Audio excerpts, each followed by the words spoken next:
नमस्कार। ईरान को सबक सिखाने के चक्कर में डोनाल्ड बाबू ट्रंप खुद ही परेशानी में फंस गए हैं। पता नहीं खुद परेशानी में फंसे हैं या अपने गोर्बाचेव वाले रोल के तौर पे उन्होंने अमेरिका को परेशानी में फंसाने का इंतज़ाम कर लिया है। सुनने में ये बात अजीब सी लगती है, लेकिन ये सच है कि डोनाल्ड ट्रंप ने लगातार ऐसे फैसले किए हैं जो अमेरिका के खिलाफ दुनिया को करते चले जा रहे हैं। लेकिन आज का फैसला अमेरिका के लिए बेहद हानिकारक हो सकता है। डोनाल्ड ट्रंप ने हार्मुज स्ट्रेट से आने वाले सभी जहाज़ों के आने और जाने पर रोक लगाने का फैसला किया है। यानी अब हार्मुज स्ट्रेट डोनाल्ड ट्रंप बंद करेंगे, जो अभी तक ईरान के ऊपर नाम लग रहा था कि ईरान ने बंद किया हुआ है। हम समझने की कोशिश करेंगे कि डोनाल्ड ट्रंप का ये फैसला किस तरह से आत्मघाती है और इस बार के थूके को फिर से डोनाल्ड ट्रंप को क्यों चाटना पड़ेगा। क्या इससे अमेरिका के ऊपर फ़र्क पड़ने वाला है, क्या दुनिया पे फ़र्क पड़ने वाला है। हम समझेंगे कि ये आदमी हमेशा उल्टे ही काम क्यों करता है। मैं हूं गिरिजेश वशिष्ठ, आप देख रहे हैं नॉकिंग न्यूज़ का यूट्यूब चैनल।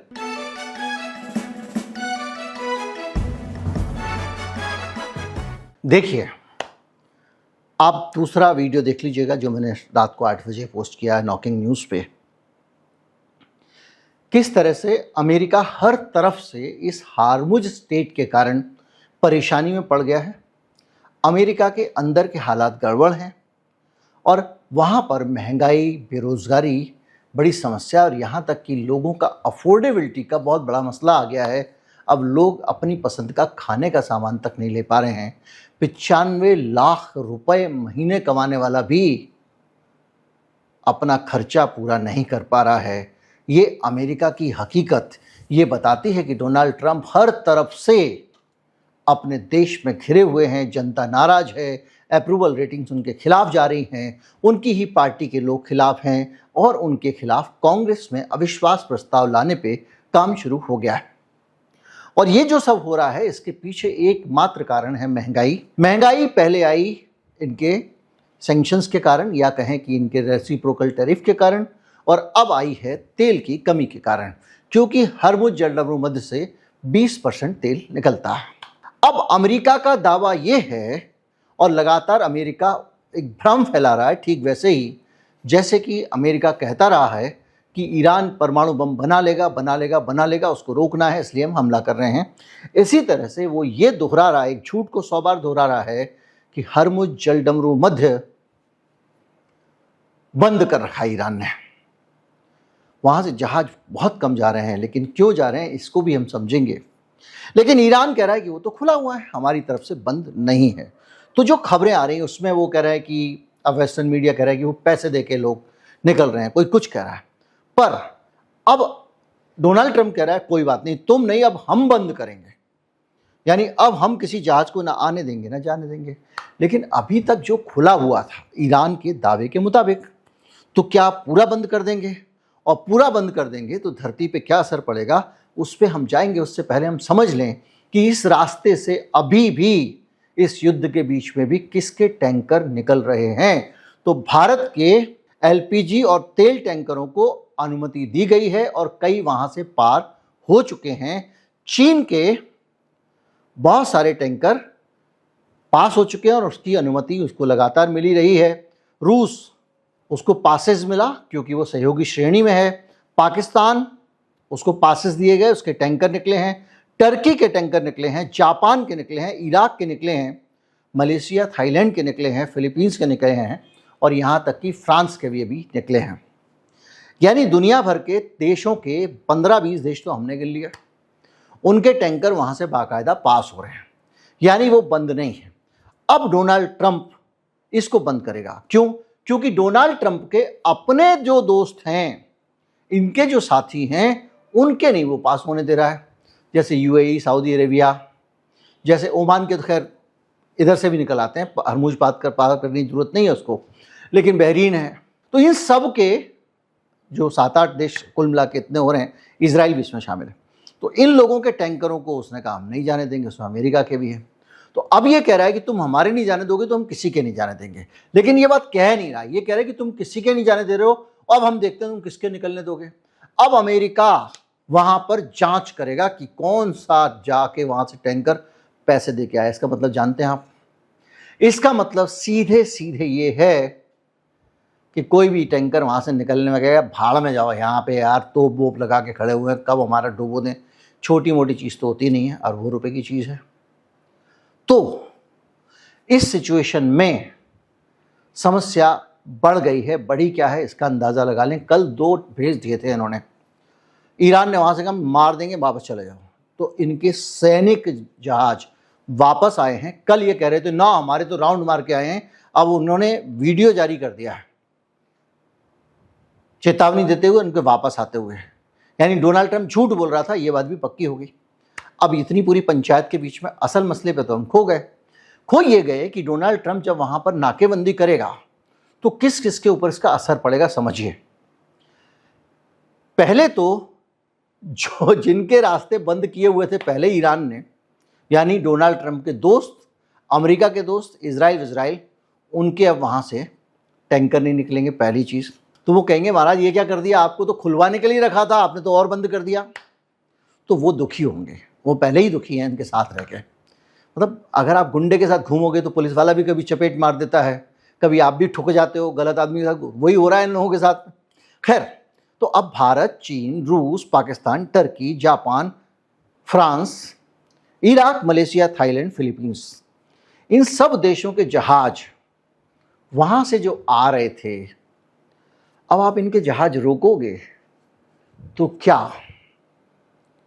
आपके बारे में बहुत अच्छी विचार बनाएंगे? क्या चीन आपको पसंद करेगा? अगले महीने जाने वाला है ट्रंप वहां पे चाइना में, बहुत अच्छा आदर सत्कार होने वाला है। तो क्या वो आपका स्वागत करेंगे? क्या भारत को अच्छा लगेगा? हमारे यहाँ फिर दिक्कत हो जाएगी, क्योंकि हमारे पास तो इराक का भी तो तेल आता था ना, और इराक का तेल उसने अलाउ कर रखा है ईरान ने। तो समस्या ये हो रही है कि हम सारे के सारे जितने लोग हैं उनका आपने तेल बंद कर दिया 10-12 का। जब आप 10-12 का तेल बंद करते हैं, इसमें यूरोपियन देश भी हैं जो नेटो के इनके साझीदार हैं, और जो नेटो के साझीदार हैं वो भी इस बात से नाराज हैं। तो ऐसे में क्या कर रहे हो आप? अपने नए दुश्मन बना रहे हो। ऐसी हालत में जब आप नाजुक स्थिति में हैं, आपके हथियार खत्म हो चुके हैं, ईरान के पास में भरपूर हथियार हैं, जब चाहे आपको उड़ा देता है, आपका इजराइल खतरे में। इजराइल की हालत ये है कि अब उसके खिलाफ फ्रांस खुद के बोल रहा है। दक्षिण कोरिया के राष्ट्रपति ने कहा कि ये तो हिटलर से भी बुरे तरीके से अत्याचार कर रहे हैं। एक वीडियो पुराना उन्होंने फॉरवर्ड किया दक्षिण कोरिया के राष्ट्रपति ने, और वो उत्तर कोरिया से प्रॉक्सिमिटी बना रहे हैं, चीन से प्रॉक्सिमिटी बना रहे हैं, जिनको दुश्मन माना करता था दक्षिण कोरिया इनके प्रभाव में, क्योंकि ये उसके यहाँ से भी एयर डिफेंस सिस्टम जबरदस्ती छीन के उठा लाए थे। तब जबकि उत्तर कोरिया मिसाइल परीक्षण कर रहा है तो मर जाएं। जापान ने भी इस पर नाराजगी जताई है। तो अब ये सोचिए कि डोनाल्ड ट्रंप पूरी दुनिया में अमेरिका को अकेला करता जा रहा है। रूस मजे में है, अब जब संकट होगा तो रूस का और तेल बिकेगा और ज़्यादा दाम में बिकेगा, और डोनाल्ड ट्रंप कहेगा कि हम रूस का तेल नहीं बिकने देंगे, तो आप सोचिए क्या होने वाला है। वो तो कहेगा ठीक है नहीं लो, और क्राइसिस हो जाएगा। अमेरिका में त्राहिमाम मचा हुआ है, महंगाई बढ़ चुकी है। ये भले ही बोले कि हमारे यहाँ बहुत तेल होता है दुनिया में, जिसको खरीदना हमसे खरीद के ले जाओ, लेकिन तुम्हारी तो अपनी ज़रूरतें पूरी नहीं हो रही है। तुम्हारे देश में तेल के दाम बढ़े हुए हैं। मेरे दूसरे वीडियो में आप देख लीजिए डाटा किस तरह से महंगाई है। अब ये अगर इसको रोकता है तो ईरान क्या चुप बैठेगा? नहीं बैठेगा। ईरान उठा के इसके जहाज़ों के ऊपर मिसाइल, रॉकेट, ड्रोन मारना शुरू कर देगा। और ये सब अच्छी तरह से जानते हैं कि इसके पास ना तो थार्ड बचा है, ना पैट्रियट मिसाइलें बची हैं। रासा खजाना भी इनका मिसाइलों का ख़त्म हो जाएगा। और जो इतने दिन का टाइम मिला 2 हफ्ते का, इसमें वो रिप्लेनिश कर लेगा, अपना सारे के सारे हथियार इकट्ठे कर लेगा। कोई डोनाल्ड ट्रंप कह रहा है कि चीन से उसके हथियार आ रहे हैं और धमका रहा है चीन को। तो रूस, चीन, उत्तर कोरिया के साथ में अभी बात हुई है। चीन के विदेश मंत्री गए उत्तर कोरिया में। किम जोंग उन ने कहा है कि वन चाइना पॉलिसी को मानते हैं, मतलब ताइवान तुम्हारा ही हिस्सा है। और मैंने कल परसों ताइवान पे वीडियो बनाया था, आपको पता है। तो पूरी दुनिया इकट्ठी होती जा रही है। अमेरिका एक तरफ, और इजराइल के चक्कर में इसने अपने जो रहा सा असला हथियार था वो भी ठिकाने लगा दिया, थोड़ा बहुत बचा के रखा हुआ मुसीबत के लिए। अब दोबारा से अगर ये खजाना खोलेगा तो वो दिक्कत हो जाएगी। अब बात ये है कि दिक्कत ये नहीं है, दिक्कत डबल होने वाली है। डबल कैसे होने वाली है कि अभी तो हार्मुज स्ट्रेट बंद किया है, इसके बाद आपका स्वेज कैनाल से, स्वेज नहर से इजराइल का और अमेरिका का पूरा माल एशिया को आता है, वो एक रास्ता है। जैसे हार्मुज स्ट्रेट है, ये आगे जाके बंद है फारस की खाड़ी में, आगे रास्ता नहीं है, वो आर पार है। जहां बंद थी वहां से नहर बन गई, स्वेज नहर, तो वहां इजराइल के पास से, मिस्र के बगल से, स्वेज नहर से होते हुए यूरोप का सामान एशिया पहुंचता है। अगर वो ना हो तो ये नहर छोड़ के फिर घूम के आना पड़ेगा, जो करीब 3-3.5 हजार किलोमीटर का चक्कर है। इतना लंबा चक्कर लगा के आएंगे तो सामान महंगा पड़ता है, ढुलाई महंगी पड़ती है, वहां पर भी रास्ते में थोड़े बहुत टेंशन है, तो इंश्योरेंस वगैरह वगैरह। अब ये जो रास्ता है ये ईरान के हाथ में है। ईरान कभी भी इसको बंद कर सकता है, क्योंकि यहां पर यमन है और यमन में, आधे यमन पे राज करते हैं हूती। हूतियों को खुद अमेरिका कहता है कि वो ईरान के प्रॉक्सी हैं, यानी ईरान का ही एक संरक्षित गैंग है। और हूती ने पिछली बार इजराइल के खिलाफ गाजा वाले मामले पे जब ब्लॉकेड लगाया था तो पूरा रास्ता रुक गया था। लाल सागर, रेड सी, ऊपर से जब आओगे तो आते आते जब आप बंगाल की खाड़ी में जाने वाले होते हो तो सबसे पहले आता है रेड सी। आप वहाँ पर हिंद महासागर में आते हो, एक मिनट, बंगाल की खाड़ी तो उधर हो गई भाई, इधर अरब की खाड़ी हो गई। तो अरब की खाड़ी में जब आप आते हो तो आने के बाद ये रास्ते में ही रोक देगा, यानी वहाँ यूरोप से भारत आने वाला रास्ता और यहाँ से वहाँ जाने वाला रास्ता, सिर्फ भारत नहीं, श्रीलंका नहीं, वहाँ से आने वाला सामान मलक्का स्ट्रेट से होके चीन तक जाता है, कोरिया तक जाता है, जापान तक जाता है। यानी पूरी दुनिया की जो सप्लाई है वो सप्लाई यहीं से होकर गुजरती है। और अगर हूती ने उसको बंद कर दिया तो और त्राहिमाम मच जाएगा, कोई रोक नहीं सकता रिसेशन आने से। ये कदम उठाया डोनाल्ड ट्रंप ने, ये इनकी बुद्धि काम करती है।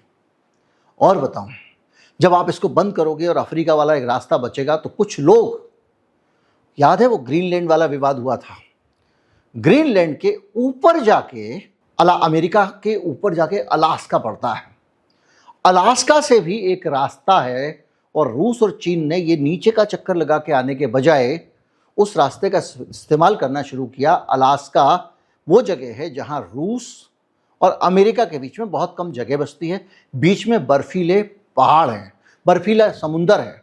उस समुंदर के बर्फ को काटने की मशीन छोड़ दी है वहाँ पे रूस ने, वो जगह बनाता है और ये जहाज ऊपर के ऊपर चीन और उसके बीच में, रूस के बीच में परिवहन करते रहते हैं।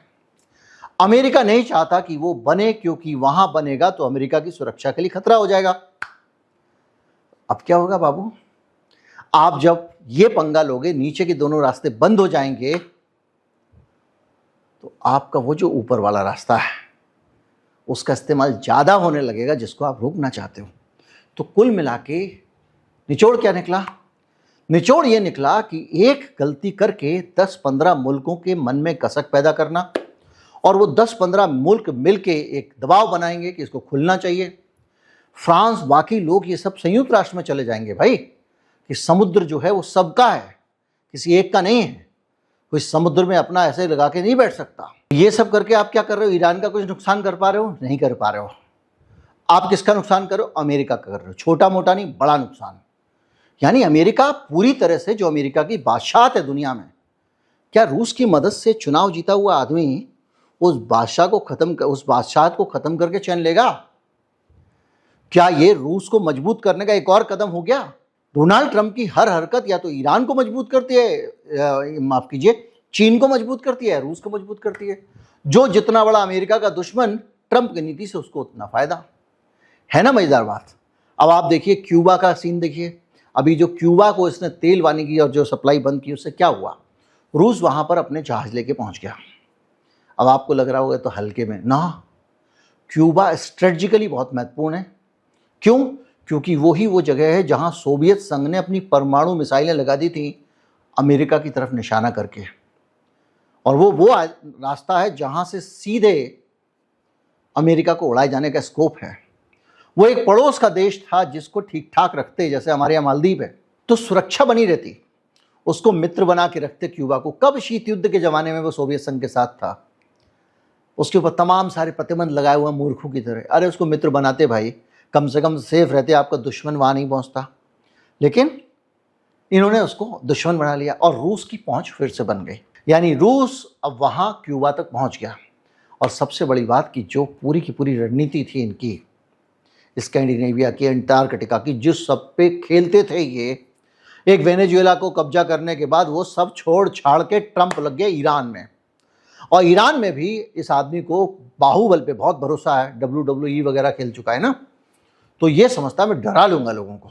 डिप्लोमेसी के जरिए अगर काम करे तो अभी भी अमेरिका बच सकता है, लेकिन मुझे लगता नहीं है कि इस भाई का मकसद अमेरिका को बेहतर रखने का है। ये अमेरिका सुरक्षित की जगह असुरक्षित करता जा रहा है। अमेरिका फर्स्ट की जगह अमेरिका लास्ट पॉलिसी है, पूरी दुनिया की भलाई के लिए काम कर रहा है अमेरिका को छोड़ के। और इसीलिए मैं कहता हूं कि ये अमेरिका का गोरबाचेव है। सब्सक्राइब नहीं किया है तो कर लीजिए, बहुत सारे लोगों ने सब्सक्राइब नहीं किया है, बहुत ज़रूरी है। ज़्यादा से ज़्यादा लोगों तक वीडियो पहुँचाएं। नमस्कार, जय हिंद।